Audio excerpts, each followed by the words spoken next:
Rosie? Oh, I know.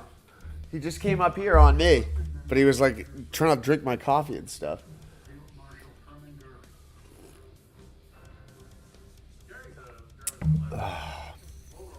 That's actually kind of good today.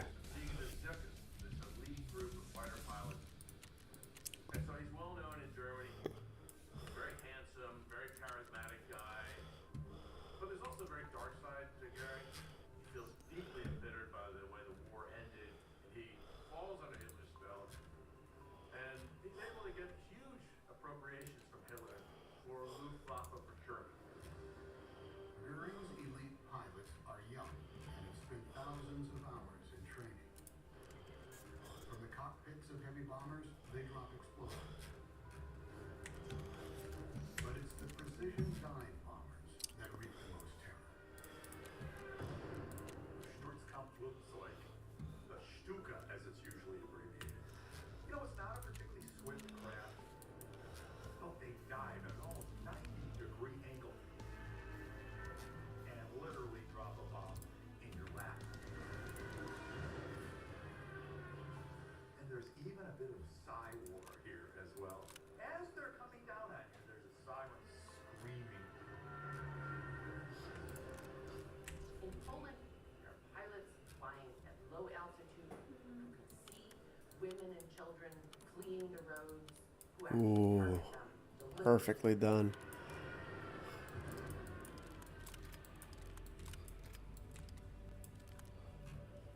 Polish civilians experience modern war in an unbelievably horrifying way.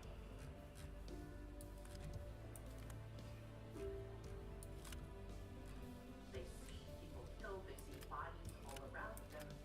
It's a nightmare. Poland is being destroyed.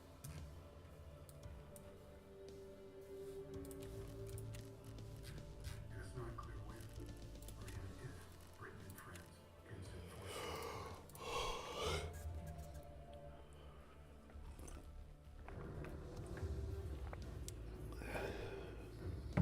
On day 3, Adolf Hitler boards his heavily armored private train. Ooh, look at this.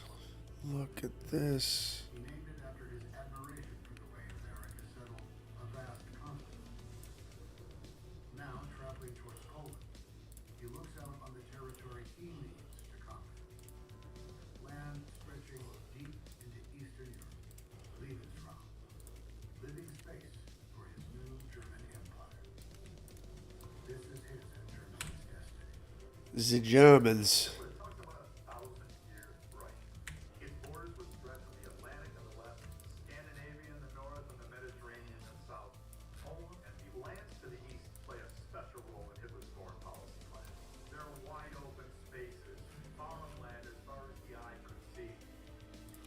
In order to achieve this vast empire, Germans must clear out the people living in a remorseless race war.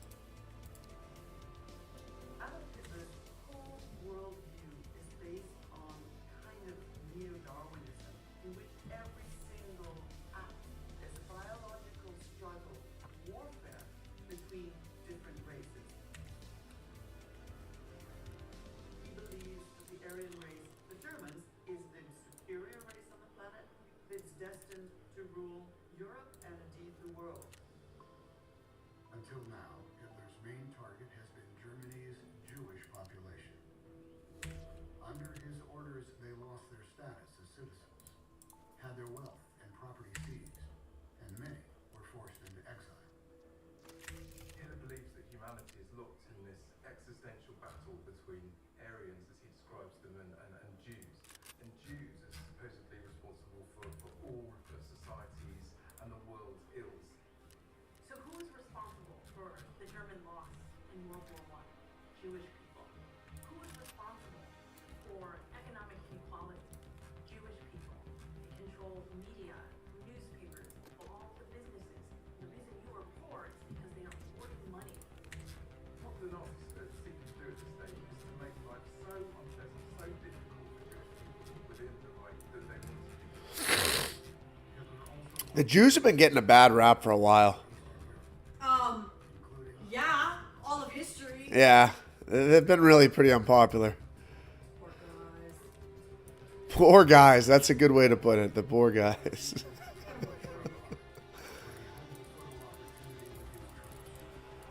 makes himself very invisible. He goes to the front. He's greeted by just thousands and thousands of people. They're all vying with one another to get close to Adolf Hitler. He fought in World War I. He's a battle-tested leader, taking back historic German territory. He built the armed forces. They listen to him. These German soldiers marching on Poland will be even Germany's destiny. And they will be the creators of the great new Germany. Like, how? I wonder how they became the source of. Everybody's ire. Yeah, it's kind of crazy if you think about it. So this is redemption. 20 years after what never should have happened happened. Ire. That's a good way to put that word. Ire.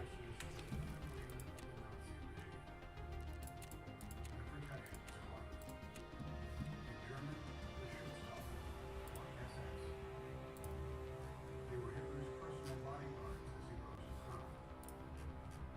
But under the leadership of Heinrich Himmler, they become a paramilitary outfit at the heart of the regime. Himmler is somebody who has a sadistic streak. What means he's not particularly assuming, he's certainly not very physically impressive, but he's somebody who's got a burning desire to achieve things. He gets drawn into the Nazi league, and then over a period of time he eventually takes control of the SS. Hitler has developed the SS from a small kind of bodyguard unit that's supposed to protect Hitler into a vast militarized force. In Poland, the SS unit span out across the newly occupied territory, as does a special wing of the SS, the Einsatzgruppe. Mobile death squads.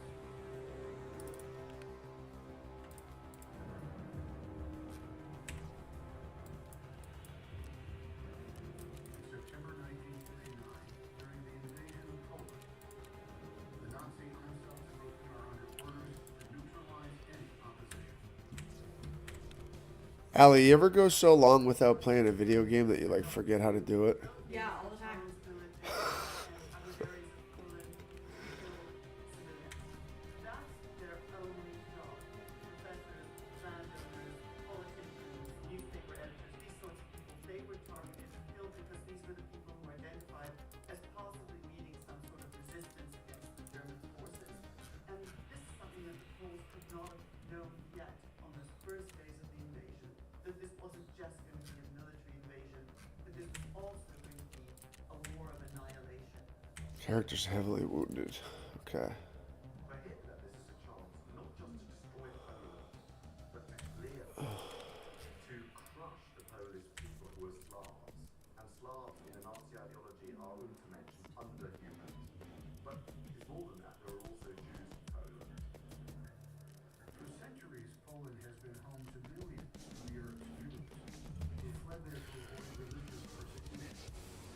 The Jews originally sent them because it was the freest kingdom in Europe. What is this event?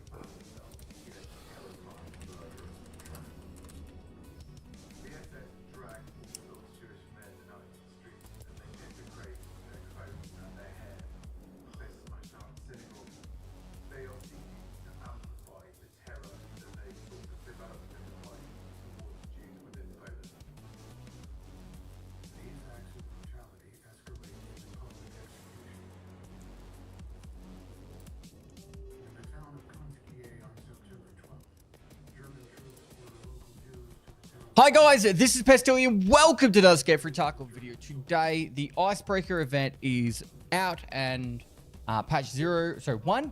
I'm so used to saying 0. 1.0.5 is out and you can now do the quest line to unlock Icebreaker and then load into the raid and do the new storyline. So, I'm going to cover everything you need to know. So without further ado, let's crack straight into it. All right, so starting off with the patch notes. How did the Paragon ship access to it? All right, access to it. All right, I'm pretty much up to the last task before I get access to it. All right, so there's 2 ways to unlock the beginning of the quest line. First one is you have Intel Center level 3. Don't and have all you that. need to do is go into your hideout, go to the radio, and it should be ringing. If it's not ringing, Alt F4 and restart your game, and then open it up again, and it will be ringing. And you'll have the distress signal that you can do. From there, you talk to mechanic. Alternatively, the other way of doing it is you get a poster, and it looks like one of these posters, and they're all over Ground Zero, the Tarkov Ground Zero, like Terror Group area in the garage, near the staircase. There's obviously this location. They're spread out all over the map, so you will find them pretty easily. You can find them up on the flea market, anywhere between 300 and 500,000 as well. Once you've done that, you need to go to Woods. In Woods, you need to take a tool set in there. Tool sets right now are very expensive. They're around 160,000 rubles, but if you get a tool set, put it in your bum, and then head over to Woods, and then you'll need to go where the signal tower is. It's where the goon spawns on Woods, and then you'll get kind of a beacon that you've like in the right location. But yeah, at the bottom of the big radio tower thing, it's a 10-second fix, and you fix the radio tower there. After you've done that, you don't even need to survive. You just extract, talk to mechanic, and he'll tell you go over to Lighthouse, locate and obtain the Paragon shipping documentation. I should search the hangar at the railway station near the water treatment plant on Lighthouse. When you go over to Lighthouse, you need to go to the train station, past the water depot, and in that train station, in the big warehouse place there's a table. On the table is a piece of paper. Read that piece of paper, and then that quest is done. Tell mechanic. Да, я угадаю. Да. Да. Arrange a transport to the icebreaker. I should only ask those who still have access to proper vehicles. Now, from there, this is where a lot of options change. I can really only explain my path, but I spoke to Prapper, and there was 2 different options. I picked the one that said pay the 1,000,000 rubles. After I spoke to him about paying the 1,000,000 rubles, he asked for 3 military power filters found in Raid. I had them. I handed it to him. And over AMG-10 fluid to Prapper. Then he asked me to get some AMG 10 fuel, which I got from the helicopter on reserve, and then that was Prapper complete. If you pick the other option, I know Mr. Drakezilla, he got to kill 30 targets on reserve, and I believe some people get other options as well. I'm not sure, but they're the 2 that I know of. So if you don't have the military power filters in Raid, don't pick the one that says hand over 1,000,000 rubles. Pick the other one, and then that will hopefully give you the one to kill 30 targets on the reserve. Military power filters, technical supply crates, the depot on Woods, they're going to be a rough find because everyone's going to be looking for them. All right, once you've finished the Prapper section, it'll tell you to find an alternative, like arrange a transport to the icebreaker or alternative transport. I only have one. You have to go speak to the BTR. When you go speak to the BTR, there's a few options. I don't remember which one I picked. The option I picked said to go to the smugglers camp on Shoreline and Interchange and kill 10 targets. I believe after I finish killing these 10 targets, I go back to the BTR, and then I get access to go to Icebreaker via the Shoreline Pier. So I believe that's everything you need to do. There are plenty of people that are already on the Icebreaker map, so you can ask them for more information. But that should get you at least 95% of the way there. The smuggler areas on Shoreline and Interchange. On Interchange, it's where the green flare extract is. On Shoreline, it's the one that's like towards the road to customs from Resort, kind of near where the car extract is. You move down towards that big camp, that's the smugglers camp there. So it can be any target scavs players. I killed a 3 or a 4 man on Interchange and then had no scav spawn. So there you go. This is how it all begins. The whole actual Icebreaker questline is a PvE scenario, which meant to have like multiple tiers to it. It's not going to be like you do one raid, survive, and extract, and it's done. You're going to have to do lots of things like puzzles and all that to finish the Icebreaker. I don't have any spoilers or anything for you from that, but that's all I've got considering that. Now, there are Twitch drops coming sometime in the next day or 2. I'll be live for the first couple of days. First things first. I have poops. We can buy this, I think. Mom, fishing fish. Perfect video. Oh, look at that. Can't buy it because I'm not high enough. Ground zero we go. No, I was talking to you. I could hear everything you're saying. First things first. I have poops. Oh. Oh.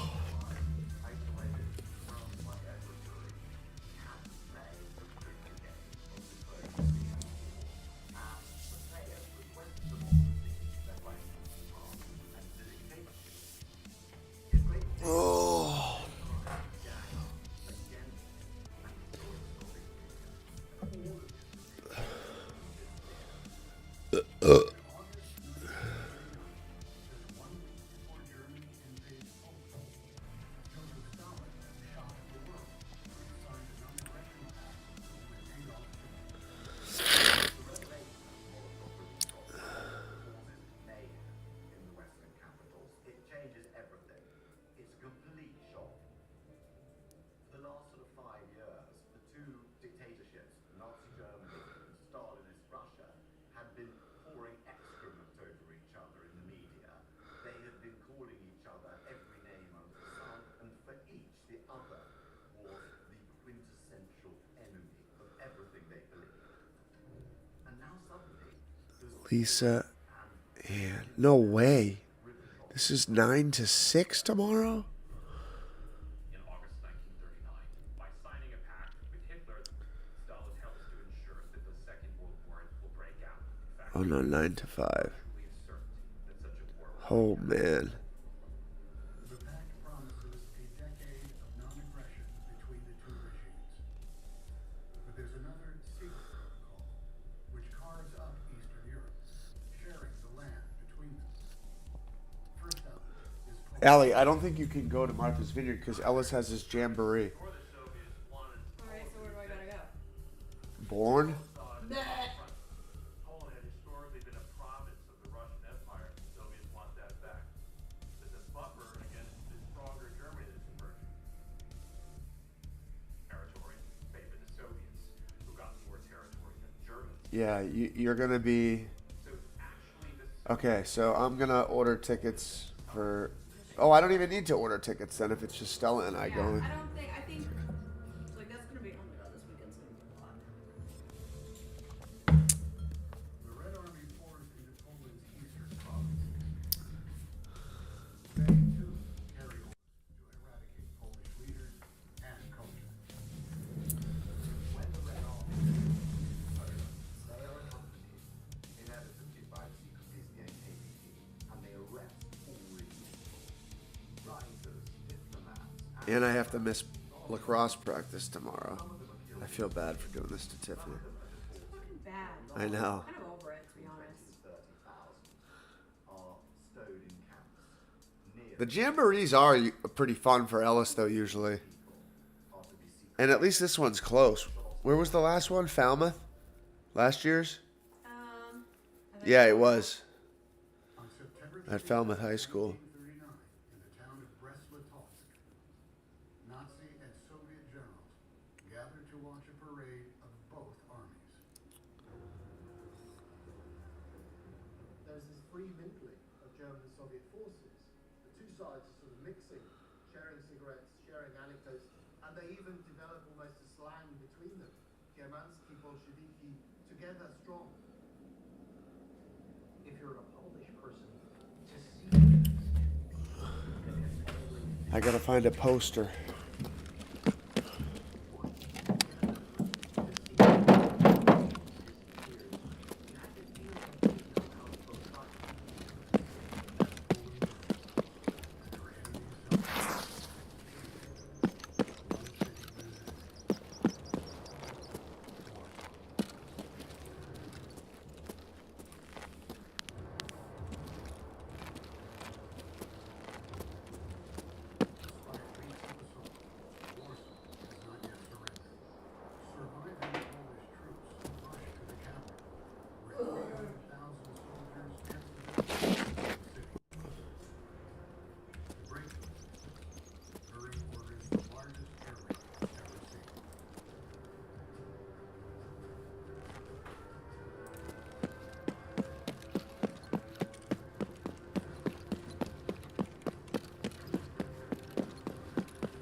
gotta be a poster here. Deer lays flat for the entirety of the day. People are trapped in basements, they're trapped in courtyards, they're trapped in stairwells. Those things fall out into the environment. Water,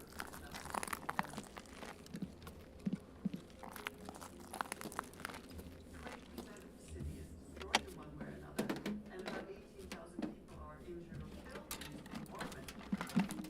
And the city finally has to surrender.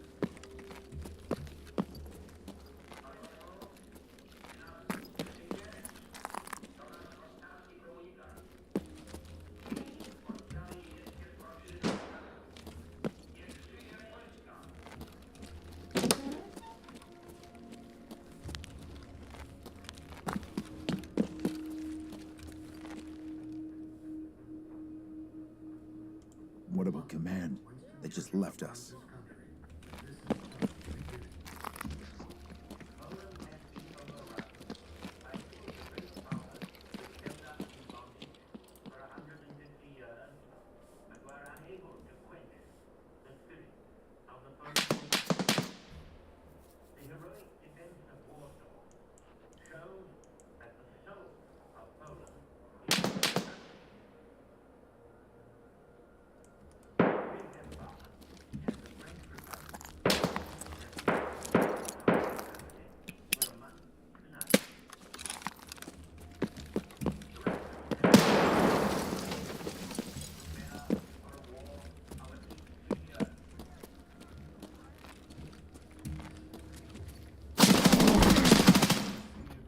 I knew he was up there. I knew it. Congratulating him on his new role in the war cabinet. Let's go free loadout. Communication. Once Germany invades Poland, Roosevelt infers that this war is going to be sizable in its scope, and that the United States is probably going to need to intervene at some point. Churchill has this reputation of being a fighter. It's very telling that Roosevelt seeks him out rather than Chamberlain at this critical juncture at the beginning of the Second World War. So there's this relationship that develops between Franklin Delano Roosevelt and Winston Churchill. There's an understanding on the part of Roosevelt that there is someone in the leadership of Great Britain who understands what's at stake and just how dangerous this moment is. It's not simply about the German invasion of Poland. They are two men who are united in their belief that Adolf Hitler is perhaps the most dangerous man on the planet. After the surrender, Hitler travels to Warsaw to survey the ruins. He points at the utter destruction and tells the officers who are with him, this is the real meaning of war. In less than a month, a major European nation has been removed from the map. It will be engulfed in darkness for most of the next 6 years. And it's only the beginning, as Hitler looks to the west.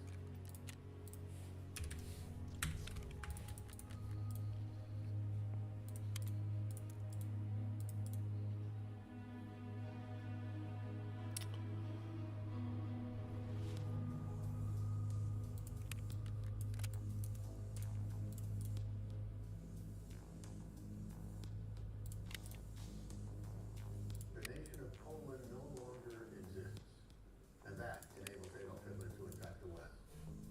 After 6 months of inactivity, what is called the Floating War, Germany quickly occupies Denmark, then invades Norway, where they easily defeat a British and French force, triggering a crisis to the British leadership.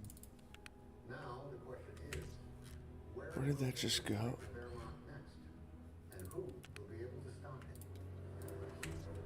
All wars change the world, but none of them change the world like the Second World War did. Japan's on the march. Germany's on the march. No one can imagine like back out of that revolution. The most destructive war in human history. Suddenly the world is turned upside down and all hell is back loose. The left is stunned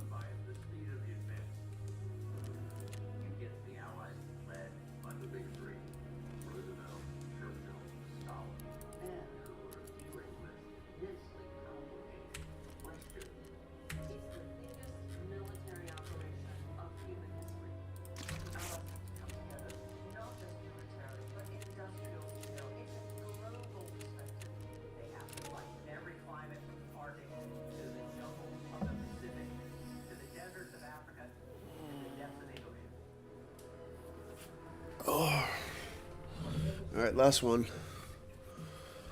Last one, then I gotta get to work. We see humans at their absolute worst, how they treat other human beings. And we see them at their absolute best, willing to give their lives that others might live. World War II was a struggle in which there could be one victor and one vanquished.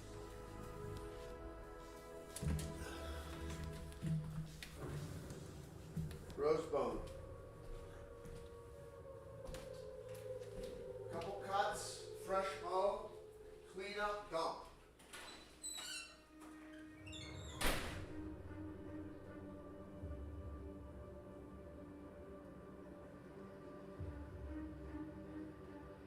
May 10th, 1940.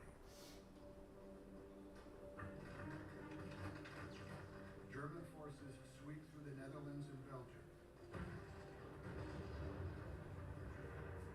headed for France.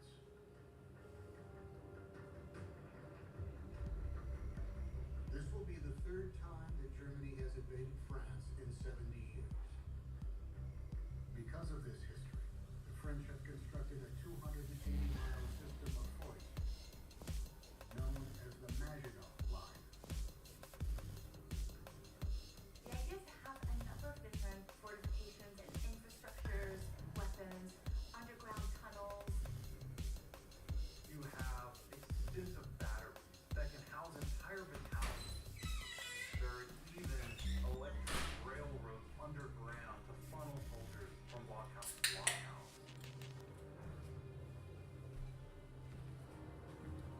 Confident that the borders of Germany are secure, the French position their best forces on the Belgian Dutch. The French army in the 1940s is regarded as Europe's finest. They have a large number of soldiers. Let's do it all day. They have some of the largest and best tanks in all of the world at this time. Nobody else has an army standing between the Allies and Germany. The French army will hold up to Germany, just as it had in the First World War. The French army is just more than capable of meeting any challenge that might face this new conflict. As they did 25 years before in the First World War, Great Britain also sends an army to stop the German invasion. Reinforcements for the British Expeditionary Force reach France. The British Expeditionary Force has been sent across to assist the French in their defense against the Germans. You've probably got about 300,000 men. They are the cream of British ground troops. British and French forces surge into Belgium, looking to confront the Germans, what they believe will be the main effort of the German attack. They're heading for the line, towards the distant rumble of gunfire. This is precisely what Hitler wants them to do. One of the Wehrmacht's best generals, Erich von Manstein, has designed a trap. Manstein, very ambitious general, big advocate of forward movement tactics, blitzkrieg tactics. He says we're going to distract them. Still have an army facing the Maginot Line. Still have a result. We'll do what they least expect. We'll cut through the Ardennes. The Ardennes Forest straddles the French frontier with Belgium. Its steep wooded hills and valleys are considered impenetrable. Here there was no reason to know anything because the forest was so big and vast. But Manstein, not deterred by this terrain, he sent his armed forces into France from this Look, are we in 5? Yeah. gives Hitler the opportunity to outmaneuver the Allies. Once he's sold on it, and so often in Hitler's life, it becomes a kind of mania for it. He says, this is what I wanted. Someone understands me. Hitler chose to vault his forces through the Ardennes. That same day, British Prime Minister Neville Chamberlain resigns.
Probably. with his notions that whatever he does, if he is strong enough, that he has the will, he's got the German people behind him, nothing can fail.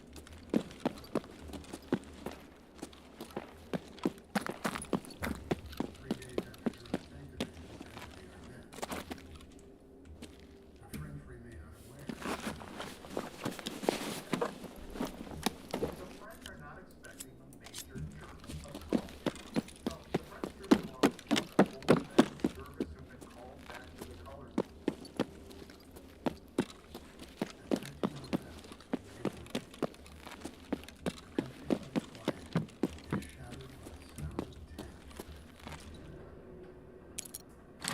So if you're a French soldier and you look out through your binoculars at what's happening, suddenly there's a tank appearing across the river. And then suddenly another one. And then suddenly dozens, even hundreds more. You make a panicky report back to your superior officer. Like, "Tank."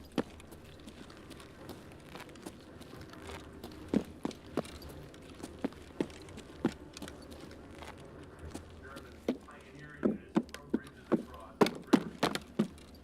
They get the tanks across and launch a massive assault on the French defenses.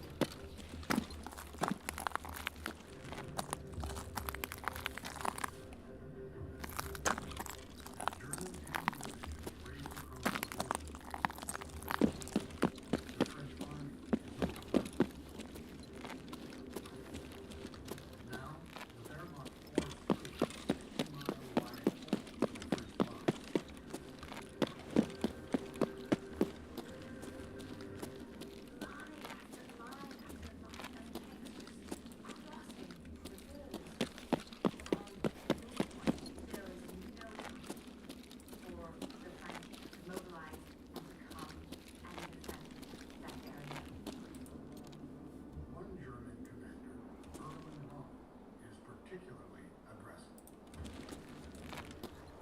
He's a very badly known man. He doesn't come from the traditional Prussian aristocratic military background.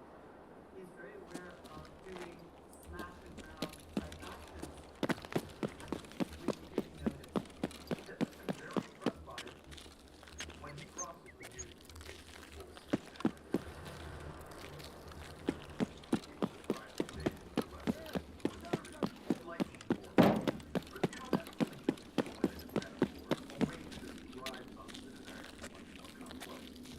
the Germans themselves use the term, Verwaltungskrieg. It means the war of the seas. Der Vorrat geht weiter. Darf nicht zur Ruhe kommen. The Special Action Division becomes known as the Ghost Division. It disappears from the situation map for hours, sometimes days at a time, moving faster than people can keep up with it. But that's wrong. The French troops are in full retreat. After only a few days of fighting, northern France lies largely undefended.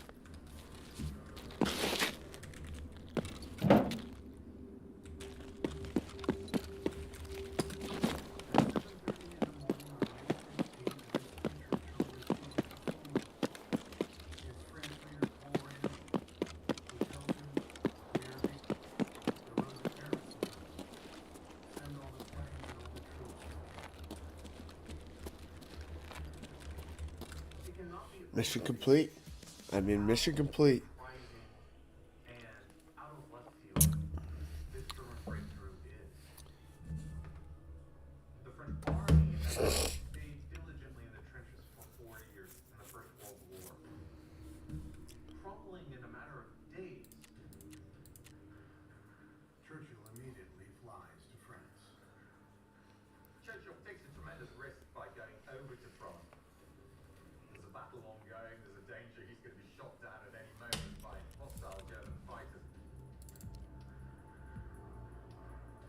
But he feels he has to do it because he wants to stiffen the French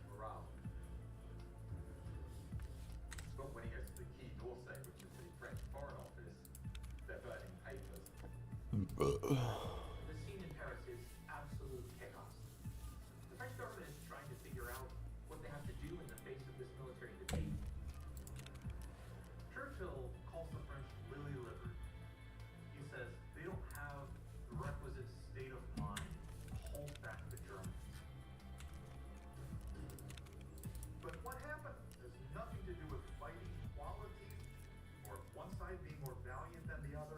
It has to do with one side completely overwhelming the other at the point of contact. And when things are happening faster than you think they should be happening, the reaction can be kind of a wave of panic. With the French on the brink of collapse and the British army in retreat, Churchill turns to the United States for help. Churchill, one key strategy for winning the Second World War. Get America involved.